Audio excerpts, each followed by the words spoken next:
nós oramos, nós dizemos para Deus quanto Ele é maravilhoso e já falamos para Deus o tamanho da nossa gratidão por esse resgate, né, essa novidade de vida que Ele nos deu. Agora nós vamos ouvir um pouco da voz de Deus, porque quando a gente lê as Escrituras, nós estamos ouvindo Deus falar. As Escrituras é a palavra de Deus, portanto, é a voz do Senhor para as nossas vidas. Eu vou pedir para a igreja se colocar de pé e abrir a sua Bíblia no que escreveu Paulo a Timóteo, 1 a Timóteo, capítulo 2, e nós vamos ler apenas o versículo 5. De Paulo a Timóteo, 1 a Timóteo, capítulo 2, versículo 5. Eu vou ler e depois a igreja vai ler, vamos ler juntos. Primeiro eu leio, depois nós vamos ler junto o versículo 5, assim está escrito. Porque há um só Deus, e um só mediador entre Deus e a humanidade, Cristo Jesus, homem. A igreja, porque há um só Deus e um só mediador entre Deus e a humanidade, Cristo Jesus, homem. Quantos deuses existem? Um só Deus, que é o nosso Deus. A igreja pode se assentar. Depois de ler esse breve versículo, porém recheado de muita revelação, foi-me dado a oportunidade de falar sobre um dos tópicos, um dos temas das 5 solas. Estamos no mês de outubro, onde se comemora o dia da reforma, dia 31 de outubro.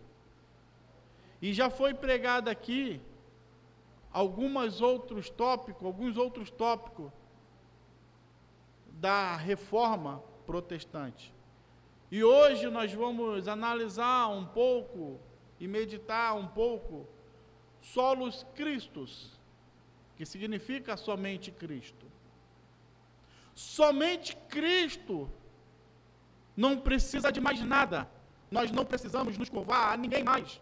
Somente Cristo nos resgatou. Somente Cristo foi o consumador de toda a obra divina para a humanidade. A morte de Jesus na cruz selou a nossa participação, a nossa volta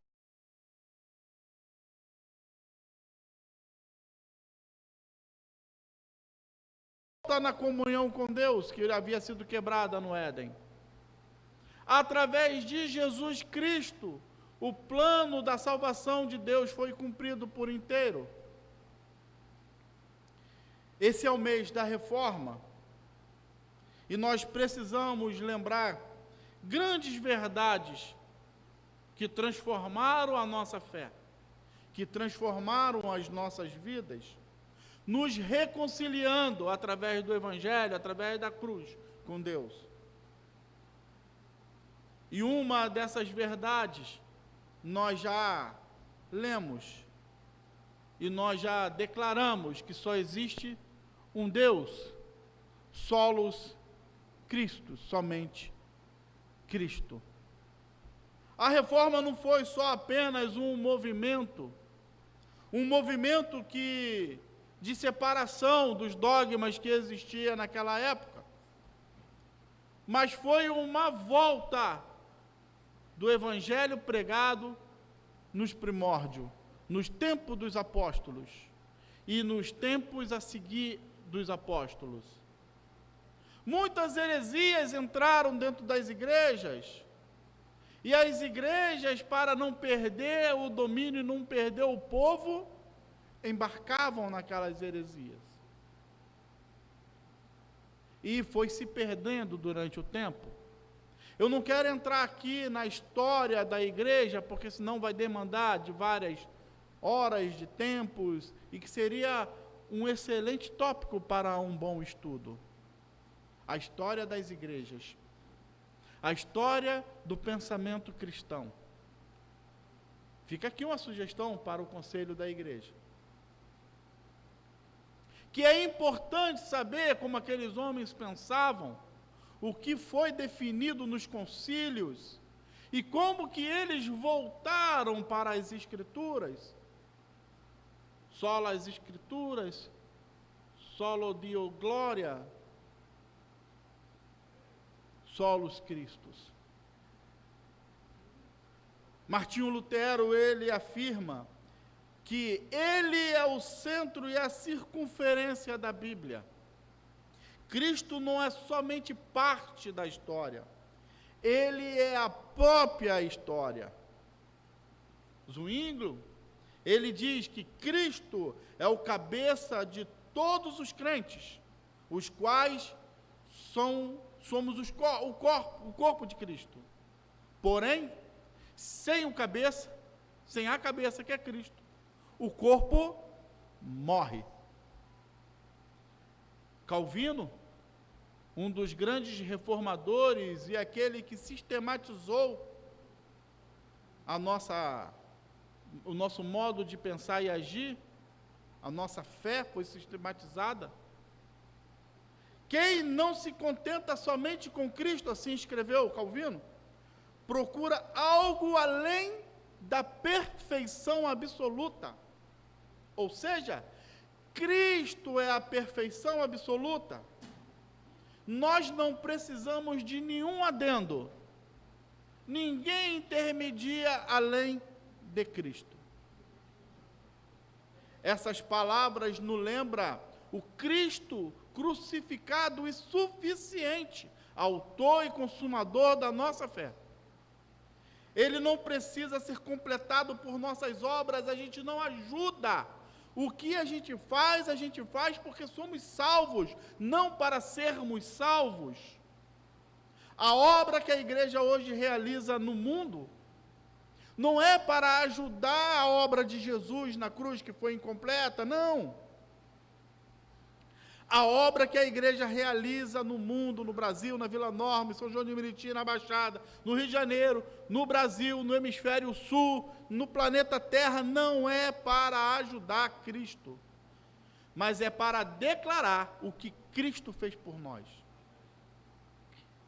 Nós não precisamos fazer obras para ser salvo. Nós fazemos as obras porque nós somos salvos. Em Cristo está tudo completo. Na antiga aliança,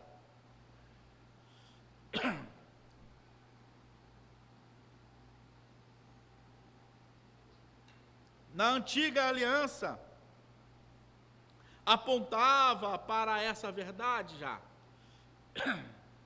Deus levantou profetas para falar com o povo, sacerdotes para interceder pelo povo e reis para reger o povo. Mas todos eles, sendo homem, eles falharam no cumprimento da lei, porque a lei era dura. A lei exigia-se demais do homem, e nenhum homem, pecador que foi, tinha condições de cumprir toda a lei e morrer em definitivo para a salvação do seu povo. A lei foi importante, não estamos tirando os méritos desses homens. Os profetas foram muito importantes. Os sacerdotes foram peças importantes. E os reis também foram. Mas nenhum deles foram capazes de morrer e ser suficiente para uma expiação eterna. Na plenitude do tempo, Deus envia Jesus, seu Filho único, seu Filho unigênito, para cumprir o ofício de sacerdote, de profetas e de rei. Jesus cumpre na cruz o legado dado pelo Pai já na eternidade, porque era um plano da eternidade. Porém, portanto, Jesus veio na terra, se faz homem, 100% Deus, 100% homem. Jesus não tinha parte humana e parte de Deus. Ele era 100% homem e 100% Deus. E ele assume esses três ofícios: profeta, sacerdote e rei. E assim Jesus começa na terra um ministério que acabaria na ressurreição, porque o plano de salvação não acabou na cruz. A cruz foi o meio. A ascensão de Jesus foi a consumação do plano de Deus para nós, e deixando assim um Cristo, um Deus ressurreto, suficientemente para completar a minha vida e completar a vida dos irmãos. A nossa confissão de fé tem um texto escrito, está assim: Cristo exerce os ofícios de profeta, sacerdote e rei, tanto em seu estado de humilhação, quanto em sua exaltação. O estado de humilhação que aqui quer dizer é que quando ele se faz homem. E o estado de exaltação é quando ele é assunto aos céus e está sentado à destra do Pai, intercedendo pelas minhas causas e pelas suas causas. Nosso único mediador para reconciliar Deus e o homem e trazer as suas bênçãos espirituais à sua igreja. Então, meu irmão, hoje eu gostaria de compartilhar com vocês 3 breves e rápidos pontos. O primeiro, o Cristo profeta. O profeta que revela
a vontade de Deus. O Antigo Testamento, a Antiga Aliança, nos traz relatos de muitos profetas que foram bem sucedidos, outros, porém, nem tanto, e falsos profetas também.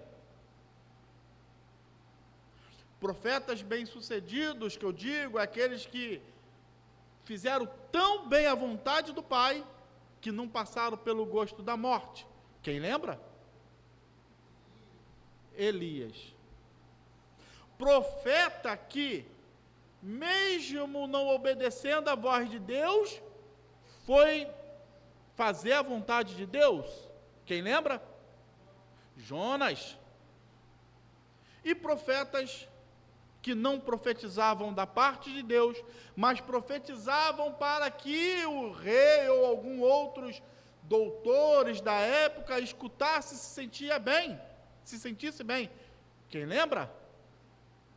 Balaão profetizou para agradar o rei. E deu no que deu, a gente sabe da história.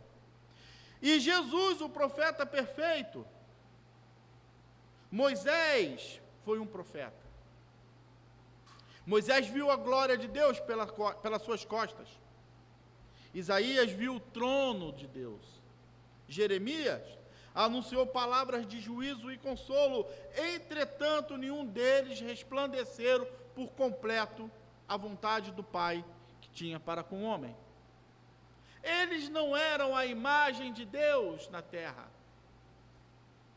Teve uma passagem que Jesus fala assim para os seus discípulos: quem dizes que sou eu?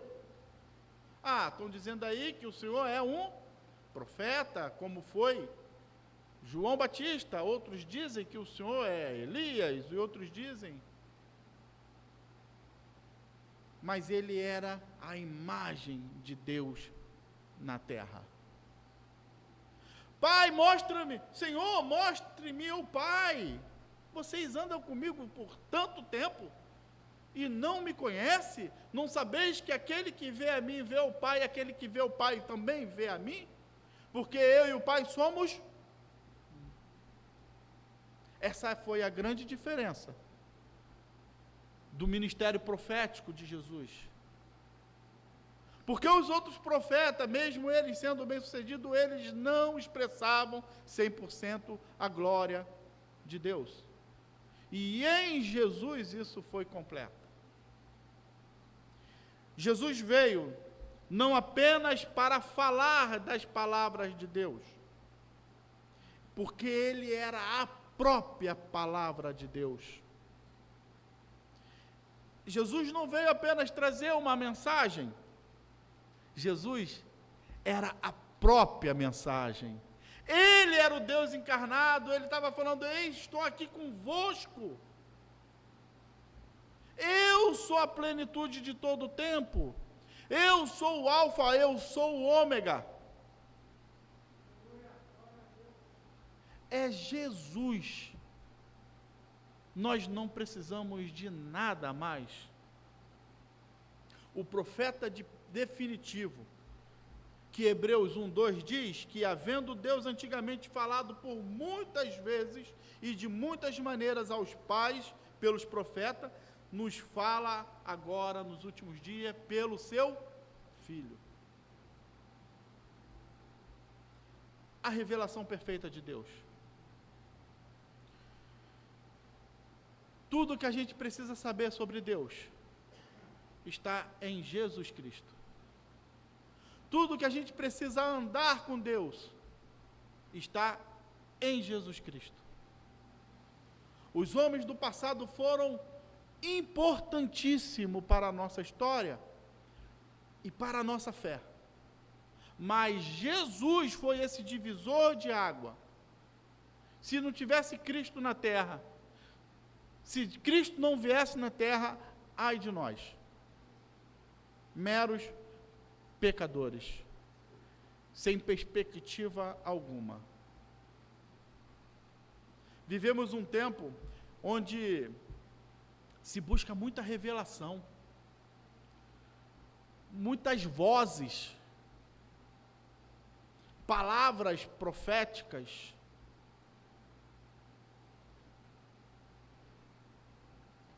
Muitas pessoas procurando águas salubres, muitas pessoas procurando profetas que profetizam aquilo que ele quer ouvir.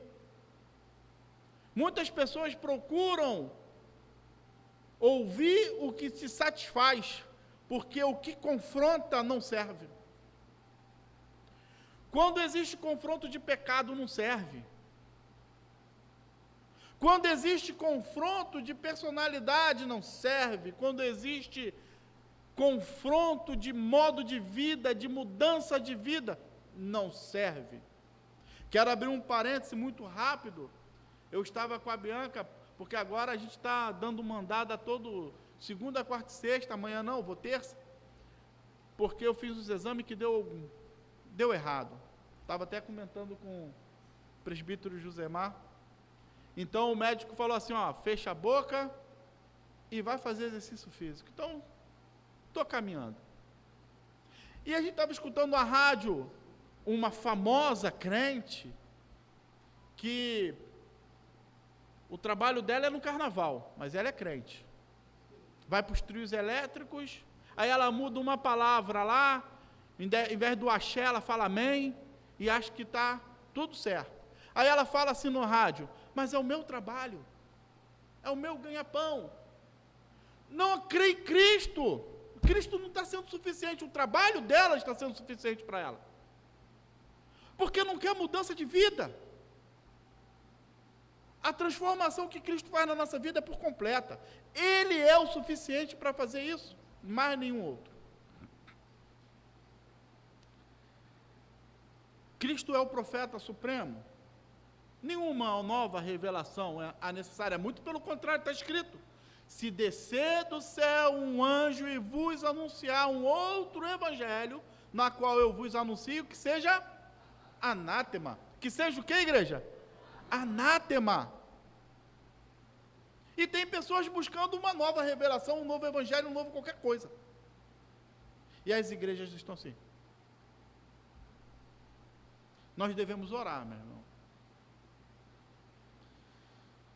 O segundo ponto, Cristo, o sacerdote que se ofereceu para interceder pelas nossas vidas. Como era feito antigamente? Como que os sacerdotes faziam?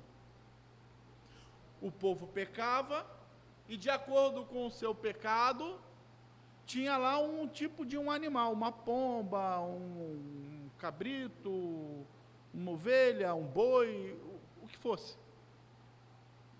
E levava para o sacerdote sacrificar. Aí o sacerdote sacrificava e aquela pessoa, o sangue daquele animal era aspergido no povo. Tinha o tabernáculo e o povo, eles ficavam de fora do tabernáculo. Eles não tinham acesso à igreja na época. Eles não entravam, eles ficavam do lado de fora. E tinha a disposição corretinha das tribos de ficar cada um no seu espaço.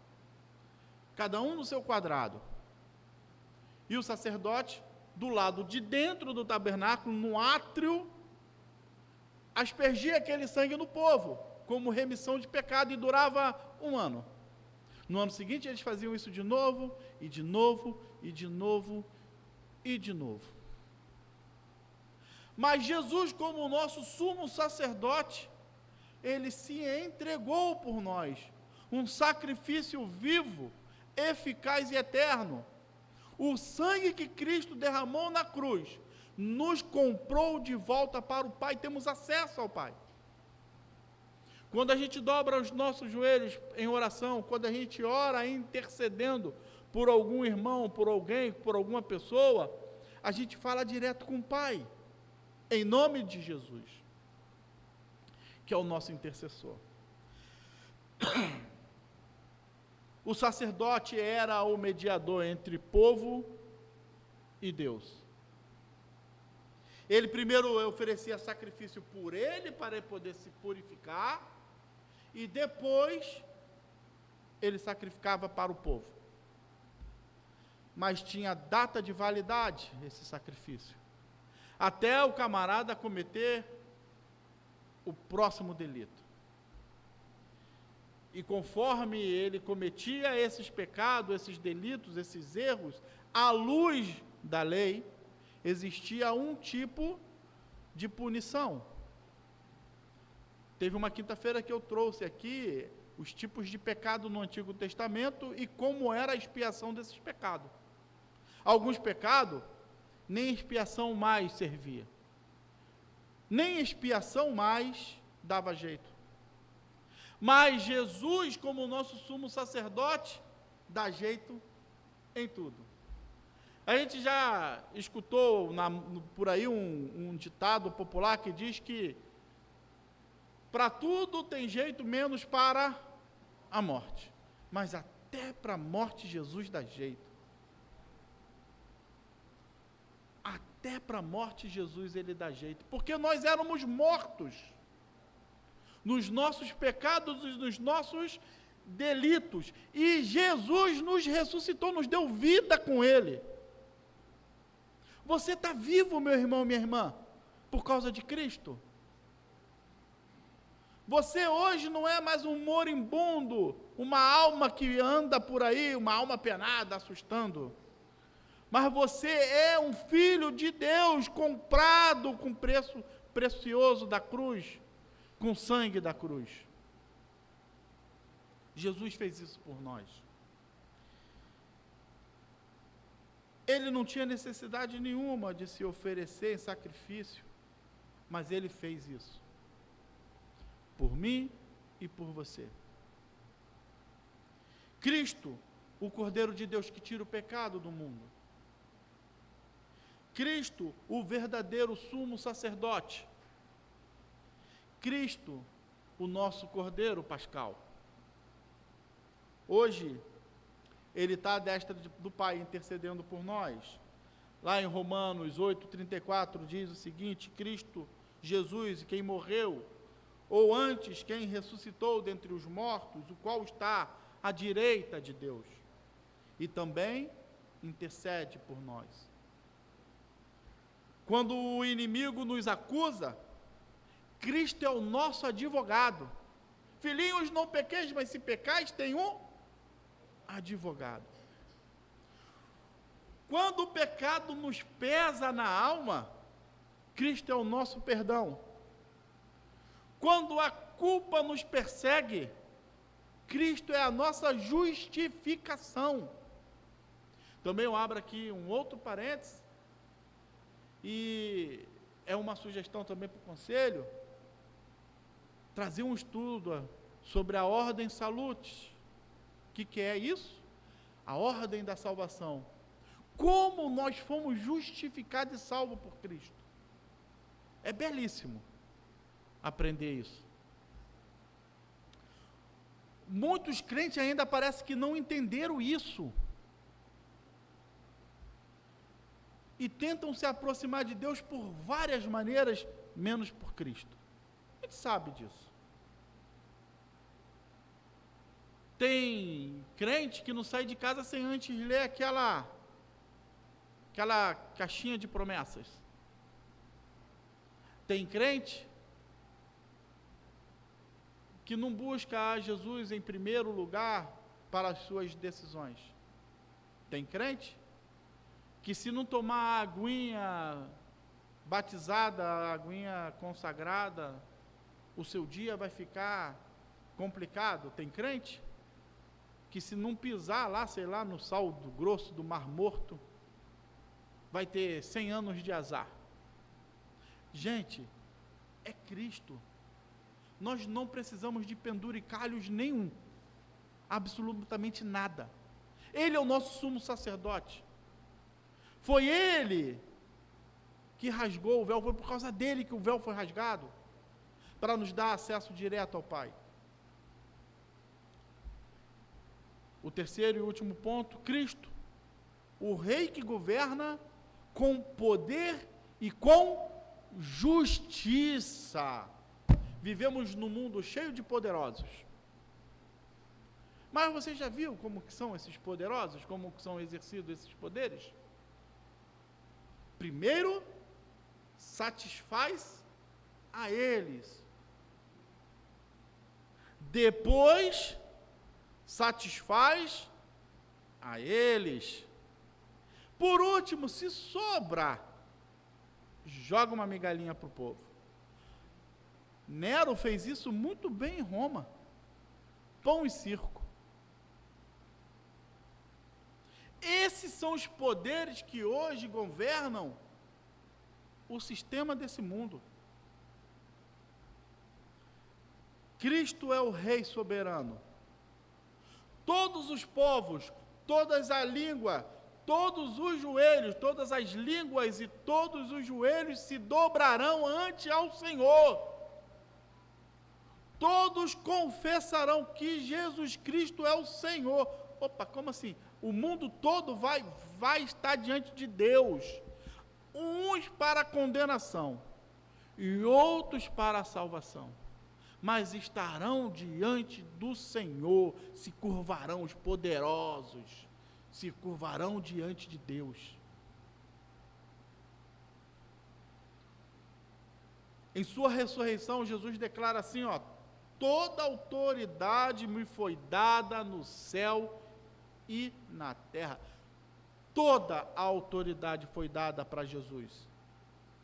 Então não existe potestade, não existe rei, não existe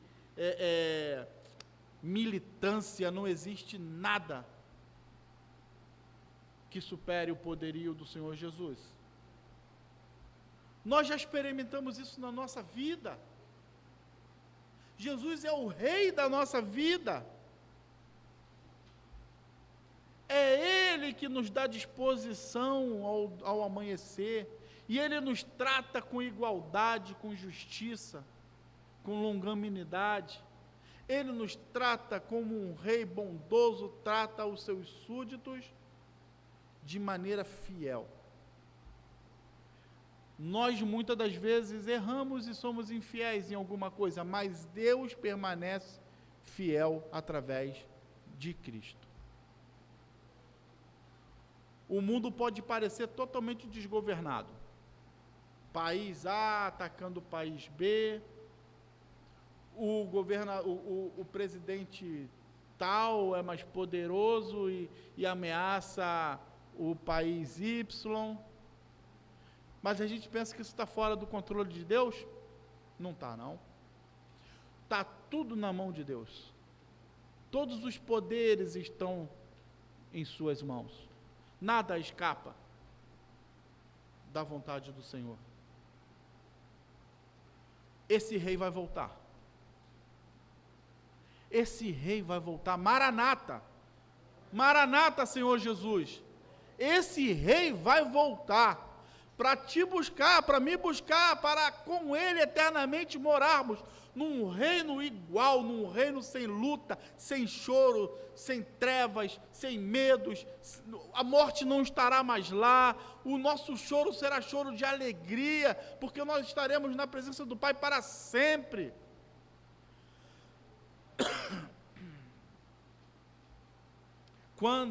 Enquanto o mundo está se curvando para falsos reis, dinheiro, poder, ideologias, nós confessamos a nossa fé. O Senhor reina e está vestido de majestade. Gente, que lindo! O Senhor reina e está vestido de majestade. Salmo 93, versículo 1. Esse é o teu Deus. Esse é o nosso Deus. Amados irmãos, eu caminho aqui para a finalização, que eu queria deixar bem claro para a igreja, que Cristo é a total centralidade da nossa fé. Eu falei no começo que,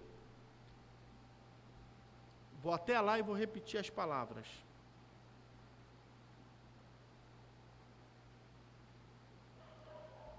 Martinho Lutero, ele fala que ele é o centro e a circunferência da Bíblia.